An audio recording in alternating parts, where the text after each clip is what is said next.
Howdy, partners. Welcome to Pleasurology Island. I'm Free Thought Steve, the lone pleasurologist. Welcome to the Sex Positive Seminar for Humanistic Psychology, or possibly the Seminar for Sex Positive Humanistic Psychology. Either way, I want to remind you that this is a serious educational program. And it's only for mature audiences. If you are not mature enough to listen to an idea, think it over, and decide for yourself whether you think it's right or wrong, you probably shouldn't watch this program. Because if you do, you might just become my mind zombie. And trust me, there's nobody that wants to see that, least of all me. So I was telling you last time, sort of about my educational background that brought me into being a sex-positive humanistic psychologist. Talked about my 2 degrees in psychology, my teaching credential in 3 subjects, my massage credential, the year that I spent studying anatomy and physiology intensively, and then that led me to the study of neuroscience, how the brain works, and figuring out how the emotional brain is put together. And I think at that point I got off onto a discussion of the emotional brain and how it's related to sexuality. Now, what was my motivation for doing all this? And by the way, that didn't end the classes that I took. I spent a year at the Institute for Advanced Study of Human Sexuality in San Francisco, one of the centers of sexual diversity in the world. And so that was a very, very broadening experience for me. I stayed in a residence hall that was kind of like a big dorm that was a collective, a cooperative residence hall owned and operated by the residents, but then other people would come and rent rooms and stay there. Including myself, and there were lots of gay people there and lesbians, and at the Institute we got to meet and talk with people who talked about their own various sexual preferences, gay men, lesbian women, bisexual people, transgender people, transvestites, a nice range of different people, and I made some good friends there, and that was a real fun and interesting year for me there at the Institute for Advanced Study of Human Sexuality. But in the meantime, I had found a job that was perfect for someone like me who is a learnaholic. I am addicted to learning new ideas all the time, every day. And this is not just an intellectual thing. To be addicted to learning new ideas is an emotional thing. My brain, when it learns a new idea and makes a new connection, gives me a feeling of euphoria. My emotional brain is proud of the accomplishment of having put together some new ideas, gleaned some new ideas from books that I've been reading, and so that I have elaborated and enhanced my understanding of reality in some way. Abraham Maslow, one of the founding fathers of humanistic psychology, called this the human need for cognitive understanding. Cognitive just means intellectual understanding of the world, how the world works. And this is the need for cognitive understanding is more important to some people than others. It's probably more important to you and me than it is to a lot of our friends, who are just happy to go on living their life without needing to necessarily understand it all very well. But I was driven to understand the world as realistically as I possibly could by my own cognitive, intellectual, emotional upbringing, which was my father, the evangelical minister, really mind raping me with his Christian dogma, his delusional ideas about the imaginary world of religion, and penetrating my innocent, virginal, unprotected, undefended intellect, and raping my intellect with these ideas so repeatedly throughout my entire childhood as I grew up that it shaped my whole outlook on life. And so I grew up with this delusional Christian outlook on life that I didn't know was delusional, because almost everybody around me in my social circles and my parents' social circles, they all believed the same delusion, because they'd all been mind raped by their parents and other people who, took them when they were children before they had any intellectual defenses and insisted on thrusting into their minds again and again, penetrating their minds without the children's consent. I mean, this is child abuse, to penetrate a child's mind with delusional ideas that cannot be proven to be true, because they are delusional ideas about an imaginary spirit being that they call God, that we can know nothing about because it's a non-physical being that cannot be detected by our senses or by our scientific instruments at all. And so human beings can do nothing but generate elaborate guesses about imaginary non-physical beings that they elaborate these guesses, and then they call the guesses true. And that's the original intellectual sin, is to take imagination, to take guesses about the unknowable and claim that they are true. And by claiming that they are true, then justify yourself in doing whatever you want to people, particularly your children, if you can back them up with these delusional ideas.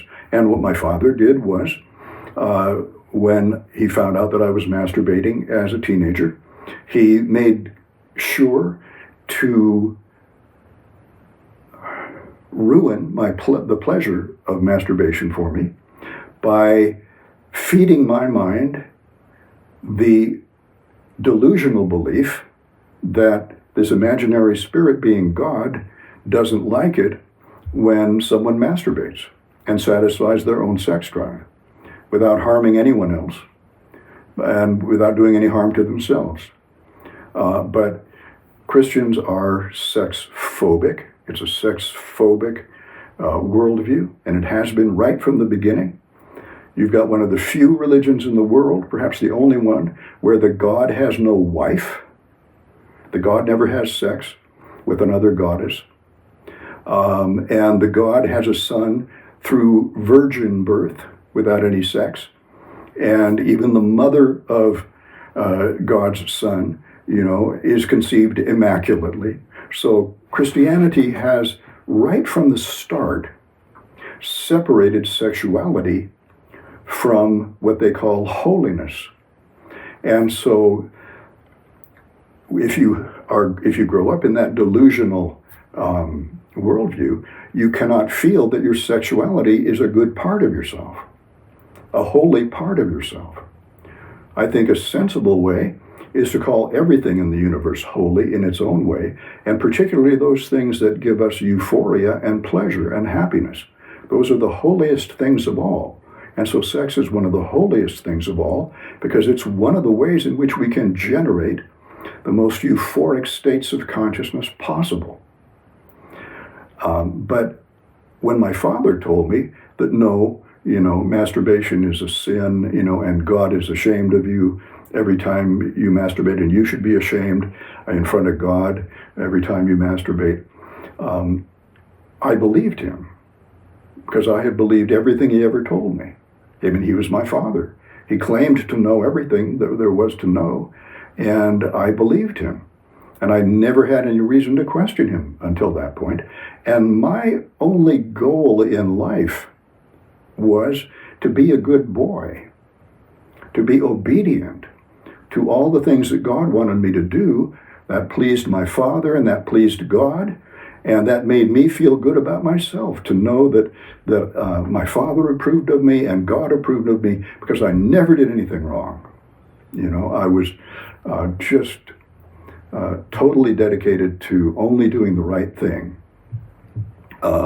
And full disclosure, that's because my father, when I was like 3.5, 4 years old, he was so delusional and so insane that he actually talked to me in a way that made me believe that I might be Jesus reborn. That Jesus was, had lived a long time ago, and then he'd gone to heaven, but he was going to come back someday, and he could be anybody, could be even me. And so I grew up with the idea that, well, my career goal was to be Jesus. And that was it. I had to try to be perfect in every possible way. And so I didn't do anything bad. I never stole anything. I didn't tell any lies. I was never mean to anybody. I was a good boy. And then my father told me that in order to continue being a good boy, I had to stop masturbating. So that was the first emotional conflict in my life that I ever had, and it just tore me apart. It twisted me up for 3 years, because he didn't tell me that until my brain had already learned how wonderfully enjoyable orgasms were, and that they were the best pleasure that I could possibly experience in my life at that time. And I'd been having a great time until then. No guilt, no anxiety, nothing. Just absolutely enjoying ejaculating, every night, every morning, in my bed, having fantasies about sexy women. Primarily Gina Lollobrigida and my mother, but then some of my mother's friends, some other women, then my friends' older sisters, and on and on. And a sexy woman that I might see in a TV show or something. It wasn't like I got fixated on any particular woman that I was fantasizing about and masturbating to. I didn't know the word masturbation until my father gave me that little booklet, what every young boy should know if he wants to be neurotic and fucked up forever. But anyway, so for a few years, I totally accepted what my father, I continued to totally accept my father's delusional worldview as I grew from like 12 years old, 13 and 14 and 15. Didn't even begin to question my father's delusional worldview. But I felt totally guilty all the time because I couldn't stop masturbating, because my brain had learned how much fun masturbation was, and the sexual circuits in my emotional brain that gave me the urge to experience the pleasure of orgasm were going full bore. They had fully developed and fully turned on. And so I became sexually aroused very, very frequently and very easily. And it was very hard to, I would try not to masturbate, but then, I would masturbate. I would say, I'm going to masturbate, but I'm not going to have an orgasm, because that's what makes it bad somehow. That was how I thought. And I'll just masturbate, but not quite to orgasm. But then at a certain point, fantasizing and masturbating felt so good. I think this one was when I was doing like thigh friction masturbation, where I was lying in bed face down in my pajamas, holding my penis against my left thigh with my right hand, and rubbing my penis against my thigh until I came. And at a certain point, the fantasy, whatever I was fantasizing about, would become intense enough, and the pleasure would become so intense that I just wasn't going to stop.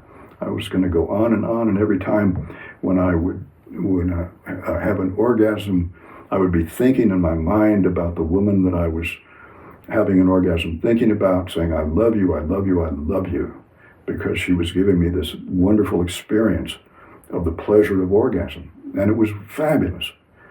And then, 2 or 3 seconds later, as the sexual energy drained out of my consciousness and felt like it was draining out of my body, and I was losing sort of my energy, and all my sexual desire went away, because my sexual arousal circuits after an orgasm immediately turned off. It's just certain circuits in your emotional brain, the ones that were responsible for recognizing a sexy situation and getting the emotional brain to respond to that sexy situation with sexual arousal, those circuits shut down. And my brain was kind of tired because after an orgasm uses up a lot of energy in the brain. There's a lot of nerve cells that are firing. Billions of nerve cells are firing in that orgasm, and they get tired and they're using up sugar and oxygen energy. And so after an orgasm, our brain is tired, and that's just a natural thing. But unfortunately, when that happens, then all the guilt and anxiety and feeling of shame and being sinful can come flooding back in, and we don't have the emotional energy to defend ourselves from those feelings or stop them from happening, and they would flood over my entire consciousness and take me over, and I would feel very terrible about myself. I'd failed God and Jesus and my Father yet again by giving myself an orgasm, and I would immediately pray to God and Jesus to forgive me, and I would promise that I was never ever going to do it again. And I wasn't being a hypocrite. I was being totally, totally sincere every time I would promise I was never going to do it again.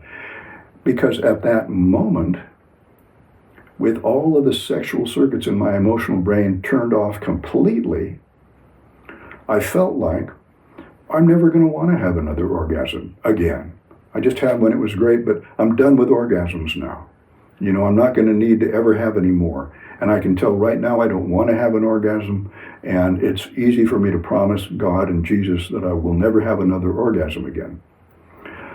But eventually, our brain recovers, it gets sugar, it gets oxygen, it starts functioning naturally, the energy comes up again, and the sex hormones that maybe were discharged in orgasm, they start to build up again. Maybe they come from our sex organs, from our testes or ovaries. They come back to our brain in the bloodstream, and those hormones then can start activating the sexual arousal circuits in our emotional brain again.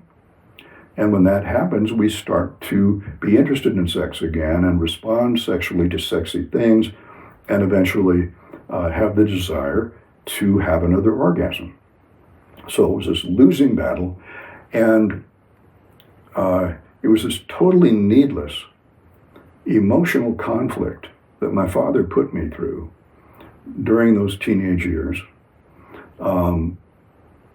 If he just could have left it alone, and if he could have said, Steve, sex is just a natural biological drive.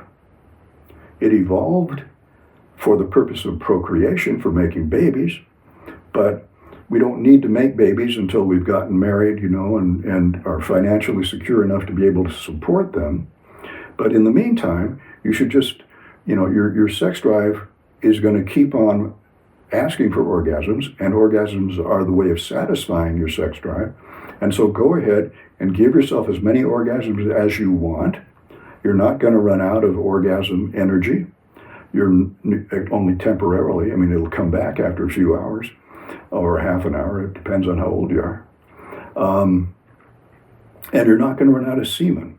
I was real worried during those years that I was going to use up all my semen, and then when I grew up and got married, I would have no semen left to have children with, and I would never be able to have children. And that really bothered me at that time. I didn't realize that I was going to spend all of my adult life having sex and making sure that I didn't have children, because I wasn't ready for that responsibility and didn't want to undertake it.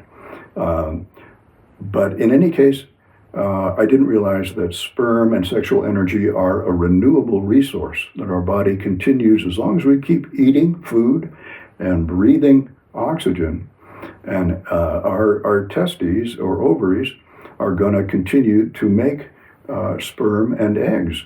In fact, a woman's ovaries already have all of the eggs she's ever going to need, all 400 of them, in her body before she ever reaches puberty, and then all it has to do is ripen them one after another.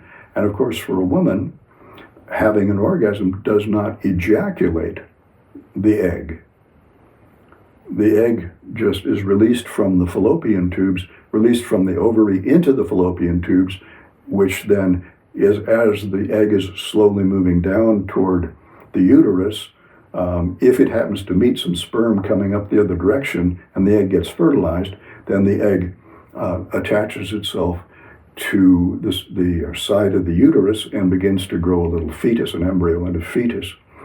But a female orgasm does not ejaculate out a woman's eggs, so she's not going to run out of eggs no matter how many orgasms she has.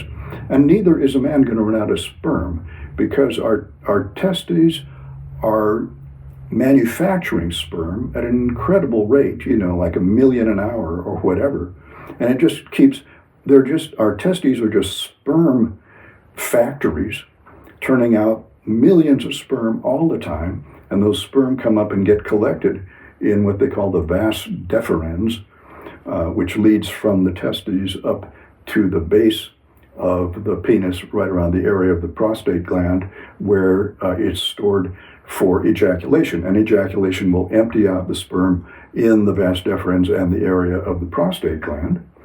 And each ejaculation contains several hundred million sperm, up to 500 million sperm in one ejaculation. And the testes are always making more of them. So it's ridiculous to say that you're wasting sperm by masturbating, because if you don't ejaculate and you keep those sperm inside your body and say, okay, I'm just going to hold them there until I get married and then use them, to have children with, those sperm get old after a week. They have reached their use-by date. They are expired. And so the body just breaks them down into their component parts, their molecules and nutrients, and recycles them in the body. And so you can't save up sperm for more than a week anyway. They get old and recycled. So you might as well have fun ejaculating them. It's good for your prostate gland. That's one thing that will help prevent prostate cancer, is having ejaculations on a regular basis. So anyway, I had all this weird shit going on in me, but I still believed my father's delusional religion until I got into high school and got some English literature classes, and read some selections from atheist writers, maybe, or at least learned that there were people who didn't believe in Christianity. And at that time, this was back in the 1960s, there was something called the Death of God movement, or this big debate about does God exist or not? And that was actually something that came out in public discussions and television and so forth, and on the newspapers and magazines when I was in high school. So that helped me also say, okay, well, maybe this isn't true, what my father has been feeding me all these years. And so about the time that I began my senior year in high school, I basically quit believing that Christianity was true. I didn't have any real good reasons for it at that time. And I was hoping when I went away to college that I would get some answers to this question. Does God exist or not? How do we know? And what is right and wrong, particularly what is right and wrong sexually? Sexual ethics, even though I didn't know the word ethics. Ethics is the same as morals, basically. That is, judgments, sexual judgments. We judge a sexual activity as being either moral or ethically good, or immoral or ethically bad. And Christianity had a pretty simple rule for judging that. All sex was automatically bad unless you happened to be married, and then it was okay. But until then, all sex of any sort was absolutely bad and sinful.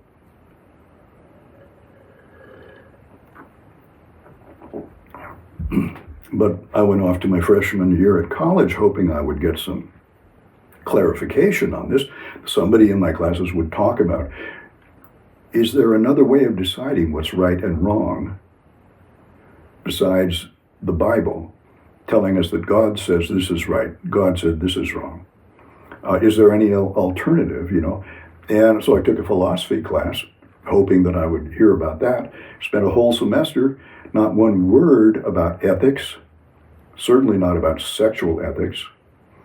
And I never in any of my college classes ever got a discussion of sexual ethics. What's right and wrong? How do we decide what's right and wrong in sexuality? And that included, by the way, when I went to the Institute for Advanced Study of Human Sexuality, I didn't get a class in sexual ethics there either. There was a lot of other interesting stuff that I learned about, certainly about safe sex practices and sexual diversity and other stuff, but not sexual ethics. They didn't. So I've never had a class where anybody talked about how do we decide what's sexually right or wrong.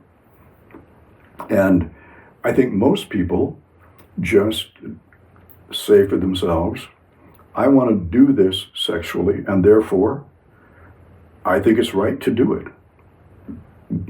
And without any further reflection or thought about it. And then other people will say, no, my church tells me that sex is wrong, so I'm not going to have sex. They just take the church's word for it. But people who are more sex positive, they just say, well, fuck it. I feel like doing this, so I'm going to do it, And that neither one of those was quite good enough for me, because I wanted to be a good boy, you see. Even though I was questioning my father's religion, because I felt it was the right thing to do. I felt it was wrong at that point to believe something just because I had been told to believe it. And I felt that the right thing to do was find out for myself what was sexually right or wrong. And so that became one of my quests. And it wasn't until much later that I finally was able to put it all together. And so that's what I was doing, actually, after I got my 2 degrees in psychology and my teaching credential in 3 subjects and on and on. I had gotten a job that was a great job. I was living in a place that was very inexpensive. I don't care about luxury. I've never needed to have luxurious surroundings. Yeah, I did a lot of hitchhiking when I was young. I used to sleep out under the stars when I was hitchhiking from here to Canada and back and so forth. So I've lived, simply. I can live simply and be very happy with it, as long as I'm reasonably comfortable. So I had a comfortable little place. It was all my own. It was wonderful, so I could masturbate anytime I wanted. And by that time, I had been doing Pleasurology. And so I'd been doing body-mind relaxation, enhanced by cannabis, and eventually, and doing Zen meditation and getting my consciousness nice and stable and relaxed. Because, boy, I didn't realize that all that sexual guilt when I was a teenager made me so anxious. I was anxious all the time. That's why I had to escape all the time into reading a book or watching TV or doing something. I couldn't just sort of sit and be with myself, and I didn't know why.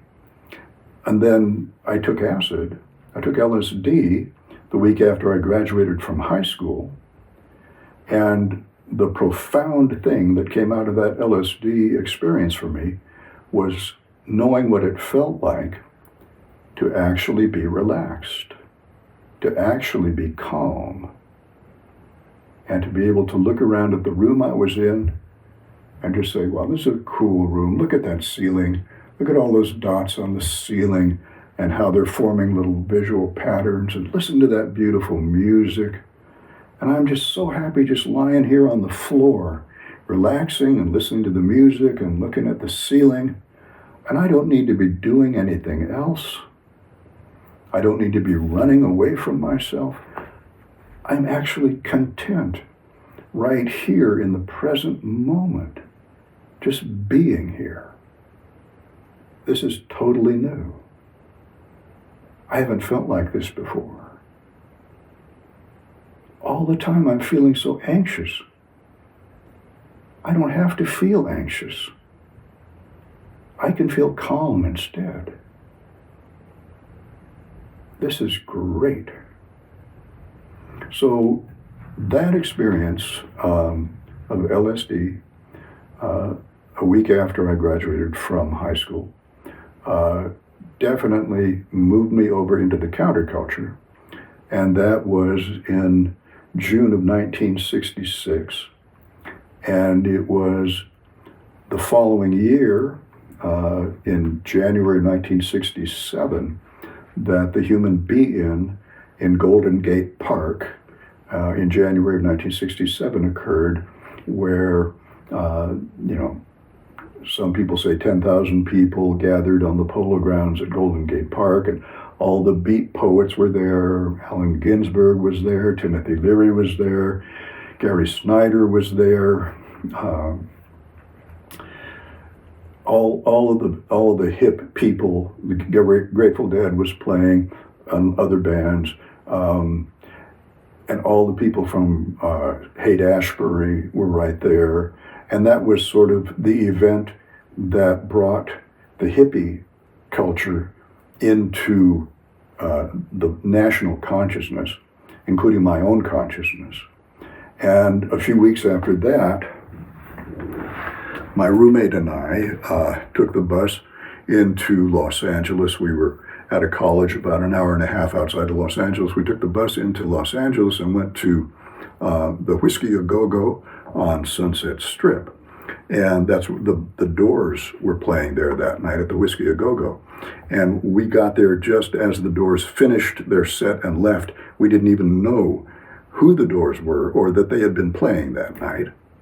We were with a couple of girls, and they just wanted to dance, so we did a little bit of dancing. And so the Whiskey A Go-Go was basically a non-event for me. And the Doors, I just missed the Doors.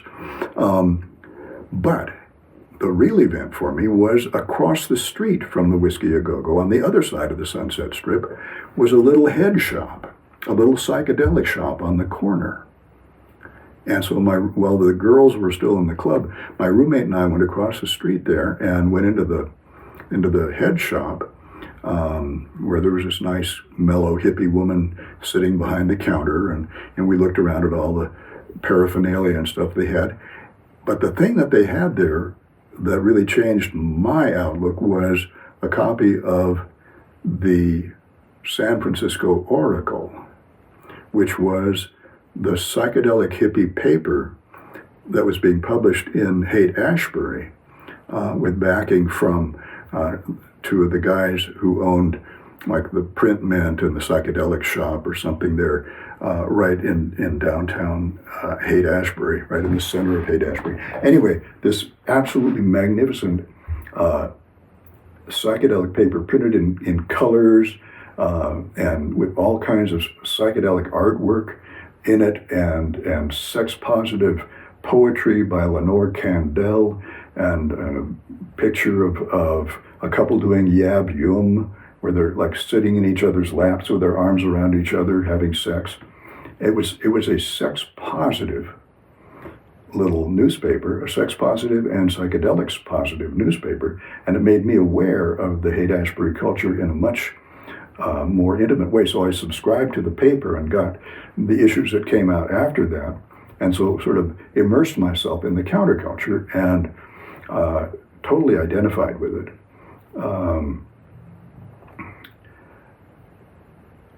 And I have considered myself a counterculture person ever since.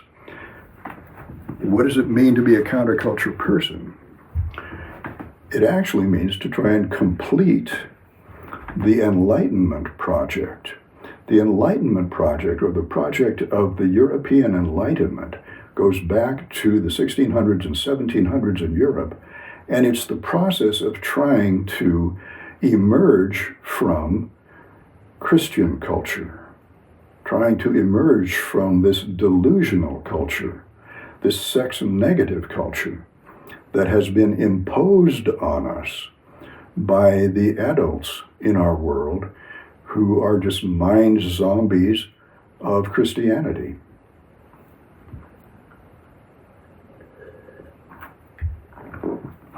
So back in the 1700s, there was a group of writers in Europe who called themselves the philosophes, meaning the philosophers.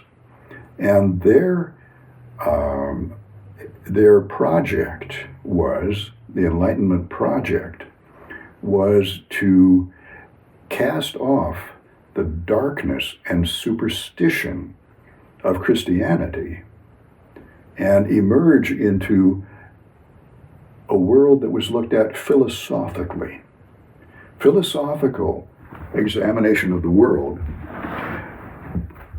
We now would simply call it scientific, but it wasn't just purely scientific, it was sort of scientific and humanistic at the same time.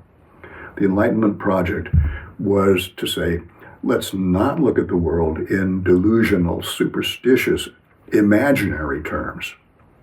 Let's try to use our intelligence and observe reality the way it actually is. Not the way we've been told it's supposed to be, but let's observe reality the way it is, and let's see whether that is the best way for human beings to be happy or not. And if it's not the best way, let's try to visualize better ways of being happy. The Enlightenment project is a social and cultural improvement project in order to try and improve the happiness quality of human living in our society, in our civilization.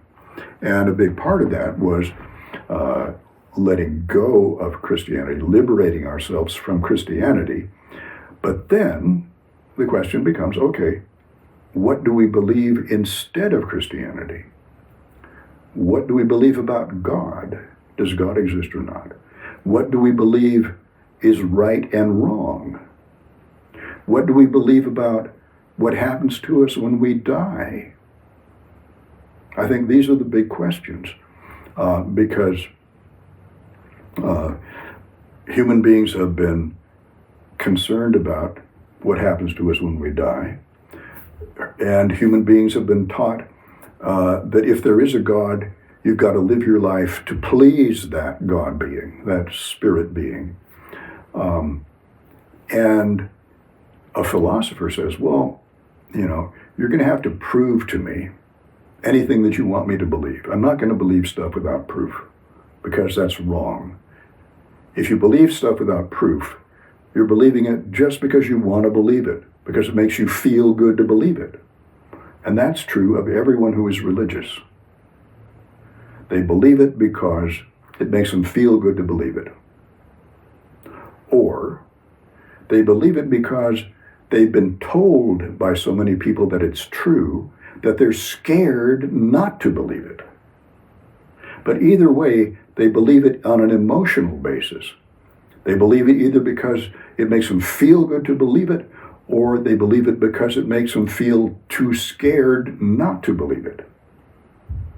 And so they're kind of trapped emotionally by the indoctrination that they have received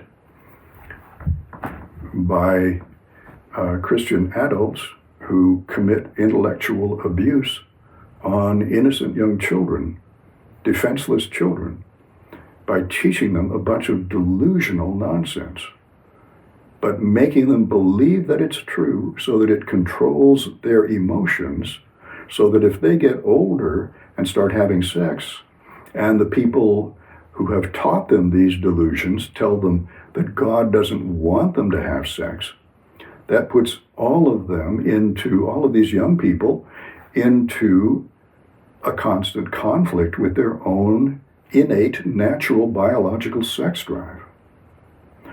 So that was why, I am motivated to understand the world, the need for cognitive understanding. I am motivated to understand the world the way it really is, and not the way that people have tried to force me to believe that it is. So that was my quest. And so a lot of the education that I did was not in my college classes, my university classes. It was reading that I did on my own, self-education on my own. And that was the most important reading that I did, because I could choose the topics I wanted to read about. I could choose to read about serious books about sexuality, books about Freudian sexuality, and books about Reichian sexuality. That was the big breakthrough when I finally came across the works of Wilhelm Reich, R-E-I-C-H, the Austrian psychoanalyst and psychotherapist, who was the father of sex-positive psychology. And reading his books, instead of sex being portrayed as a lustful emotion or feeling that it is sinful to even have the feeling of sexual desire because that's lust, it's a sin. Instead, Reich said, no, look at all species in the world. All species have a sex drive. Human beings are no different from any of the other animals in that respect, except that we have a more powerful sex drive than most animals, and our sex drive is on all the time, year-round, unlike most animals who only get sexy, at breeding season once a year, or if it's a chimpanzee group together, once every 3 or 4 years, each chimpanzee female, once every 3 or 4 years, will come into estrus, fertility. And then she gets pregnant, she has a baby, she takes care of the baby for 3 years, and then after the baby is big enough to go off on its own, then she comes into estrus and has sex again. So female chimps have sex, during a short period of time, maybe a month or less, every 3 or 4 years. And the males have to wait around, and when one female becomes fertile, and it's clear that she is because her labia majora have swollen up until they look like a huge big clown's mouth with day-glow yellow or day-glow orange lips, in a big smile that's a sort of a vertical smile, though, so you can tell, and she gives off this delicious perfume from her vagina, and so all the guys know she's in heat, and so then all the male chimpanzees want to have sex with her, and the way they show that is by standing up and showing her their hard-on. There's no problem with chimpanzee exhibitionism.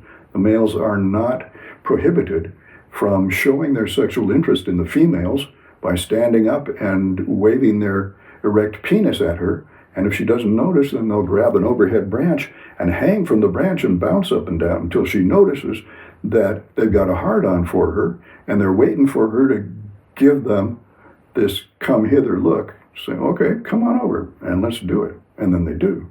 All right. So that's the nature of chimpanzee sex.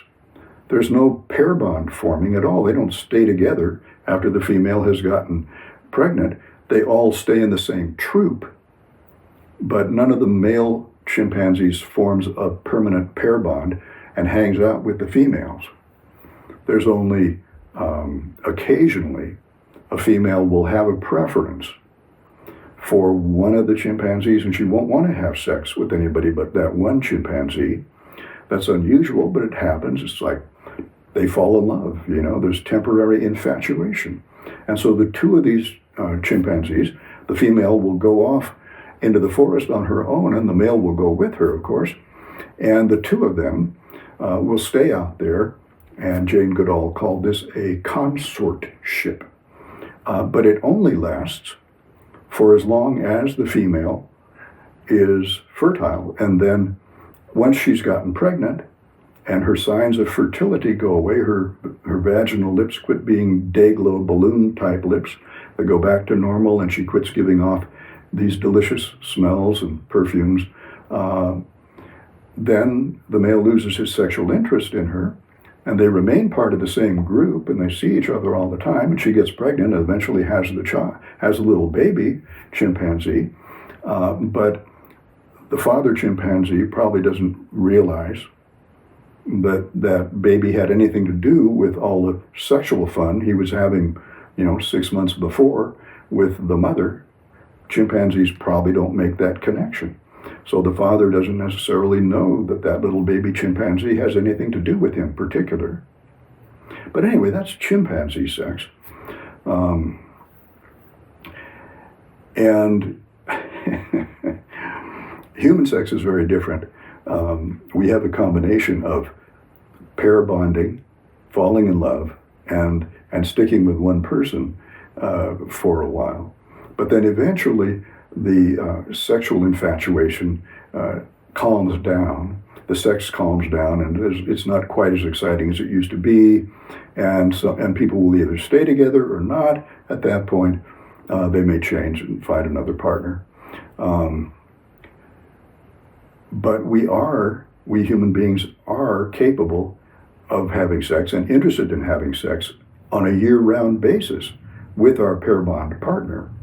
And that's possibly one of the reasons why we developed the ability to be sexy year-round and to play sexually with our pair bond partner, because it would keep the pair bond together, which is a necessary thing, has at least in evolutionary times, back 100,000 years ago or more, when our ancestors were hunters and gatherers running around in Africa, and even before that, for several hundred thousands of years,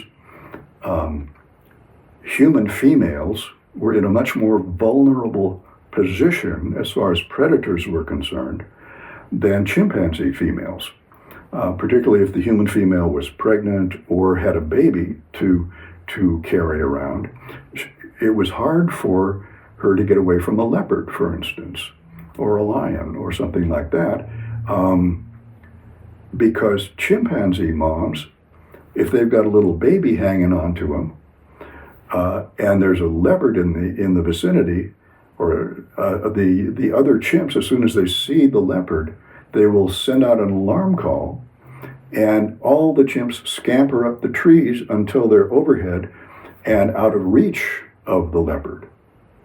And so that's a way that a chimpanzee mother can take care of herself and her baby very easily, escaping from the leopard, and she doesn't have to rely on a male to be there to protect her from the leopard. She doesn't have to rely on a male to bring her food, because she can get up in the trees and eat the berries and leaves and things that are their natural, and roots and whatever they happen to eat. The mother chimpanzee can provide for herself, and then her baby is sucking milk from her breasts. So the mother chimpanzee and the baby, as long as they're within the overall protection of the group, they don't need a daddy hanging around. Chimpanzees don't need a daddy hanging around to protect the mom and the baby. All the males, if a leopard comes around, will try and protect the whole group by throwing, sticks and stuff at the leopard, try and scare him away, and jumping up and down and looking real mean. But of course, if the leopard comes, those males are going to scamper up the trees just as fast as the women, but they will protect the entire group against a threat. But they won't protect a particular female, because she and her baby are already up in the trees. But human beings came down out of the trees, started walking on two legs, and became land-based rather than tree-based animals. And so we lost the ability to scamper up in the trees that fast. So human females were much more vulnerable to predators. And if a woman was pregnant, she couldn't get out and around as easily to collect food. She could collect vegetable food with the other females and their babies, but she couldn't do any hunting. She couldn't get any meat food. So male humans tend to go out hunting. Our ancestors tended to go out hunting and would bring protein food back to the females and the young. And so it became advantageous for the survival of a man's own children for him to stick around with their mother, protect the mother and child from any predators, and bring them food from hunting expeditions. So the whole human social lifestyle changed. And at that point, humans developed this ability to fall in love. That's what pair bonding is, the ability to fall in love. And it has become one of the strongest of human emotions. And other animals, they feel those emotions too, but not necessarily all the time. They may feel the emotion of affection and love for a sexual partner while they're mating with that partner, but then they may go their separate ways afterwards. A few species are completely naturally monogamous, and when they fall in love, they don't continue to have sex all the time necessarily with their partner, but once the partner is pregnant, they stick around with the partner. The male sticks around with the partner and helps the female raise the young. And that's true of a lot of birds and a few mammals, but it's not too common. So anyway, I didn't find out about all of this stuff until, after I'd gotten my 2 degrees in psychology and teaching credential in 3 subjects and done my studies of anatomy and physiology and began to get into neuroscience. About that time, in the 1980s, the field of evolutionary psychology began to be important. And I began to realize that this hooked up with my neuroscience. My model of the emotional brain here, that I was learning how that worked, I learning the circuitry of that. And when I learned about evolutionary biology, I realized what was going on was this. Natural selection was forming the emotions that we find today in the emotional brain. All the emotions that we find in the emotional brain came from evolutionary psychology, came from natural selection, making. The way natural selection works is it's not a conscious process. There's no consciousness involved in natural selection at all. The only thing that's involved in natural selection is that some human individuals have more offspring than others. And some human beings have more of their offspring survive to grow up and have offspring of their own. And all of the surviving offspring will have the genes of the parent, of the 2 parents. The surviving offspring will have half of the genes of each parent. And so,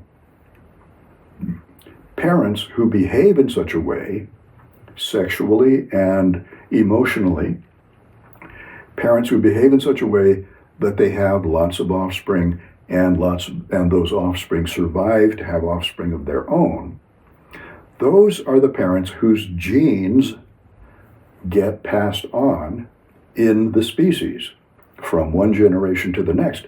And what do those genes do? Those genes make the emotional brain. Those genes construct the emotional brain. And so, a parent whose emotional brain is constructed in such a way that that parent falls in love with a mate, and the two mates stay together and raise their child together and love their child and love each other and form a little family. they, in human evolutionary history, when we were all living as when our ancestors were living as hunters and gatherers, under those conditions, the parents who formed a little family like that loved each other, and the grandparents would stick around and they would all help out, taking care of the kids and feeding the kids and making sure they grew up safe. They were the ones who passed their genes on. And so their emotional brains, which were capable of generating those feelings of love and attachment, were passed on to the subsequent generations. And so the generations that survived were the ones that had the emotional capacity for falling in love with a sexual mate and sticking with that mate in order to raise the children. And so falling in love has become one of the strongest emotions in the human emotional brain because of natural selection, because it was what was necessary for human children to survive in the living environment that our ancestors lived in 100,000 years ago, when they were hunters and gatherers and had almost no technology except stone tools and a few weapons and fire. So our human brains have this pair bonding, this love emotion, and it happens to all of us. And we don't fall in love with just one person or another. And we can fall in love with one person after another, and many people. It's not an exclusive. Once we fall in love with someone, and if they fall in love back with us and we form a pair bond, then we focus on that person for a long time, for as long as it takes to raise at least one child, about 3 or 4 years. At that point, depending on how well the two partners have been getting along, they will stay together or they may separate, because after 3 or 4 years, the sexual attraction, the pure sexual attraction to each other, and the infatuation, the sexual infatuation with each other has faded. That's just the way the brain works. The emotional brain eventually finds the same sexual partner sort of blasé, because we've had sex with this person a lot of times. It's no longer as exciting and fun. And so our emotional brains start to become attracted to other people besides the people we formed our pair bond with and maybe had a child with. And so sometimes people will stay together at that point, sometimes they will split up. The human sexual nature, our human sexual nature, is complex and complicated and contradictory. And that's what makes it problematic, meaning that there are no easy solutions to human sexuality, because we have 3 very powerful emotions that kind of work with and against each other. And it's very important that we understand that all of us have all 3 of these emotions in our emotional brain, and that it's normal for us to have these feelings, but that they work against each other sometimes. The one feeling is falling in love and wanting to be with one specific person and just loving the heck out of them. Another feeling is the feeling for the desire for a fresh sexual partner, a novel sexual partner, a new one. Our emotional brain gets really a lot of chemistry with a new partner. And so those 2 drives are in competition with each other. But then the pair bond drive, to keep the pair bond together, has an ally in a quite different type of emotion, jealousy, which is getting angry. You see, the pair bond emotion, love, that's a positive feeling. The desire for sexual variety is also a positive feeling. But jealousy is a negative feeling. Jealousy is anger. Jealousy is the other side, the dark side of the emotional brain. And jealousy has evolved in order to maintain the pair bond as much as possible. The male will get jealous if he sees another male trying to steal his pair bond partner, or if he sees that she's gotten sexually interested in that other male, he will get angry at her. If the mother sees the male, her pair bond partner, taking an interest in some young chick over there, some new person over there, some fresh face, she will get really angry at him. And the anger, the anger will be at two people. The anger will be at the sexual rival, whether it's a male or female sexual rival, and also at the pair bond partner. And jealousy is to try and make the pair bond partner's life so unpleasant that the pair bond partner will quit looking at outside individuals, and that will help maintain the pair bond, which will be good for raising lots of children and keeping those children safe and passing on those genes. So jealousy is part of the genes that get passed on. But sexual variety is part of the genes too, because if we have sex with more people than just our pair bond partner, we may create more copies of our genes. Our genes may get passed down in other children that aren't part of our pair bond, direct pair bond descendants. And so there's a certain advantage genetically to having sex with other people besides our pair bond partner, because we may leave other children behind us, even though we may not be there helping raise those other children. They will probably be raised by some other members of the group, and perhaps a father who doesn't know that the children are not his. In any case, these extra children, some of them will survive probably, and so that means more copies of the person who has been having the outside sex. More copies of their genes will be passed on. So that tendency to have a variety, to want a variety of sexual partners, that tendency doesn't disappear from our emotional brain. The genes for the desire for sexual variety get passed down from generation to generation. And in fact, those genes with the desire for sexual variety are older and more fundamental to our species than the pair bond emotions. The pair bond emotion has evolved more recently than the desire for having sex with anybody that I can have sex with. That's how things started out with our chimpanzee ancestors. I will have sex with whoever I can have sex with because sex feels good and I enjoy it, and let's do it.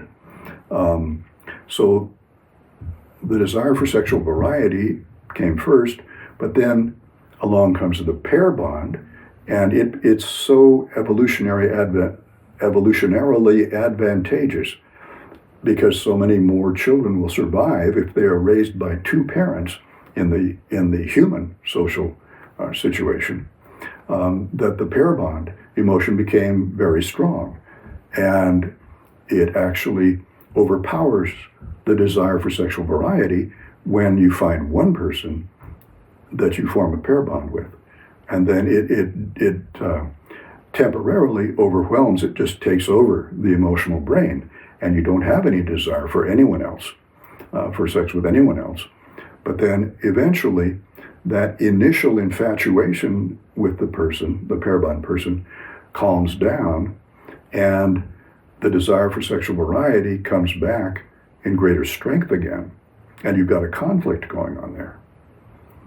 And then the emotion of jealousy has evolved in order to try and keep the pair bond together and fight against that desire for sexual variety.